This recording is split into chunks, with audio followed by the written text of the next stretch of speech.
Brought to you by Probo. ऐसे ही हाँ और ना का गेम है Probo, the power of yes and no. The activity on this platform may be habit forming or financially risky. Participate responsibly. Hello everyone, welcome to sports Tak. मैं हूं Khushi Gupta. India versus New Zealand की test match, जहां पर पहला test match India हार गया।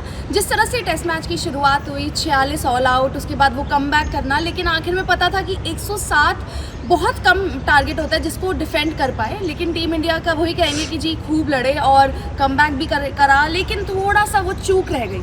लेकिन press conference में, पोस्ट प्रेस कॉन्फ्रेंस में रोहित शर्मा ने क्या कुछ कहा है वो हम आपको इस वीडियो में बताएंगे। उन्होंने स्पिनर्स पर बात की है, जसप्रीत बुमराह पर बात की है, क्राउड पर बात की है, यंग टैलेंट जो आ रहा है उस पर बात की है, और सबसे बड़ी बात उन्होंने ऋषभ पंत की जो इंजरी है जो उनको मैच के दौरान हुई, जिसके बावजूद वो बल्लेबाजी करने आए, उस पर उन्होंने क्या कुछ कहा है वो हम आपको इस वीडियो में बताएंगे। तो सबसे पहले तो उन्होंने क्राउड के लिए कहा कि थैंक यू, जिस तरह से क्राउड ने हमें ट्रीट करा।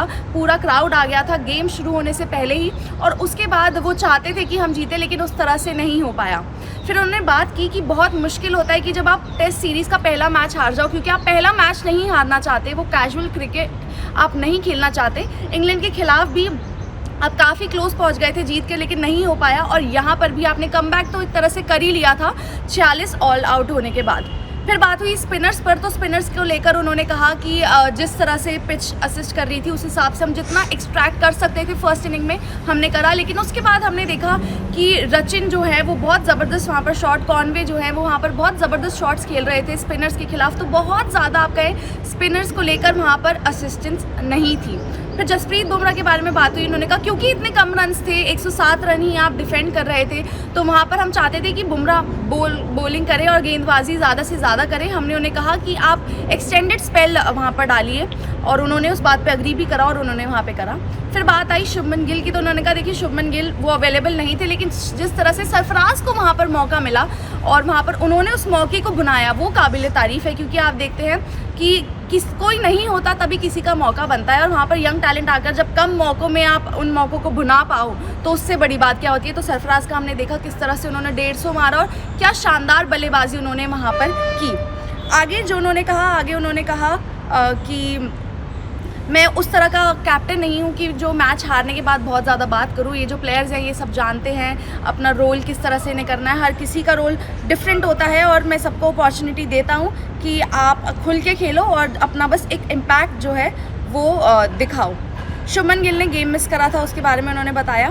फिर आगे उन्होंने कहा कि हम एक तरह से डिसबिलीव था कि हम नहीं जीत पाएंगे मैच, लेकिन जिस तरह से वो बिलीफ आया, जिस तरह से वहाँ पर परफॉर्मेंस हुई, उसके बाद वहाँ पर ये हुआ कि शायद हम जीत सकते हैं, लेकिन बहुत क्लोज आकर वहाँ पे उस तरह से हम जीत नहीं पाए। लेकिन ऋषभ पंत के लिए उन्होंने क्या कहा है, उन्होंने कहा है कि ऋषभ पंत को जहाँ पर बॉल लगी वो बेसिकली वही नी है जहाँ पर उनकी सर्जरी भी हुई है। तो उन्होंने कहा कि हम चाहते हैं कि ऋषभ पंत पर उस तरह से लोड ना दिया जाए, क्योंकि उसी जगह पर वहाँ पर गेंद आकर लगी है और वो इंजरी से पहले ही जूझ चुके हैं, वहाँ पे सर्जरी भी हो चुकी है। उन्होंने कहा पिछले कपल ऑफ अगर हम वक्त देखें, कपल ऑफ मंथ्स देखें, तो वहाँ पर उन्होंने बहुत ट्रॉमा झेला है। तो हम उस तरह से नहीं चाहते कि ऋषभ पंत को एक्स्ट्रा प्रेशर दिया जाए, और हमने देखा था जब वो बल्लेबाजी कर रहे थे, रनिंग बिटवीन द विकेट्स था, तब वो थोड़ा अनकंफर्टेबल नज़र आ रहे थे। और ऋषभ पंत ऐसे खिलाड़ी हैं कि जी आप उनको सिर्फ कह ही सकते हो, लेकिन उनके दिमाग में क्या चल रहा है, क्या वो सोच रहे हैं, वो सब उनके हाथ में ही है। तो उन्होंने एक तरह से ये बताया कि ऋषभ पंत कंफर्टेबल नहीं थे, और शायद भारत यही चाहेगा कि ऋषभ पंत को वहाँ पर थोड़ा सा रेस्ट दिया जाए अगले टेस्ट मैच में, क्योंकि BGT आगे है, वो आपको खेलते हुए चाहेंगे आपकी वहाँ पर वो खेले। उसके बाद उन्होंने पार्टनरशिप जो थी रचिन रविंद्र की और टीम सऊदी की, उस पर भी उन्होंने बात की कि किस तरह से वो जो पार्टनरशिप थी उससे थोड़ा सा गेम और उनके लिए मजबूत हो गया, और वहाँ से थोड़ा सा इंडिया और पिछड़ती चली गई। तो ये पूरी बातें थी जो रोहित शर्मा ने अपनी प्रेस कॉन्फ्रेंस में बताई, जहाँ उन्होंने कहा कि जी कोई यंग टैलेंट अगर आ रहा है, जिनको भी मौका मिल रहा है, क्योंकि इतने सब लोग लाइन में हैं, तो जिनको मौका मिल रहा है वो अपॉर्चुनिटी के हिसाब से खेलो, जिस तरह से सरफराज ने खेला है। फिर स्पिनर्स पे उन्होंने बात की, बुमराह पर बात की कि किस तरह से बुमराह ने अग्री करा कि ठीक है मैं एक्सटेंडेड स्पेल डालूंगा, क्योंकि रन्स काफ़ी कम थे डिफेंड करने के लिए। लेकिन सबसे बड़ी बात यही कि जी ऋषभ पंत जिनको उसी नी पर बॉल लगी जहाँ पर उनकी सर्जरी हुई है, तो वहाँ पर उस तरह से उनको कंफर्टेबल नहीं थे वो बल्लेबाजी में। तो आने वाले टेस्ट में क्या वो उस टीम का हिस्सा होंगे, शायद नहीं लगता है, क्योंकि टीम चाहेगी कि रेस्ट हो। तो ये पूरी अपडेट थी, जहाँ पर प्रेस कॉन्फ्रेंस में रोहित शर्मा ने हर बात कही और उन्होंने कहा कि हम जीतना चाहते थे, क्लोज पहुँचे भी लेकिन नहीं हो पाया।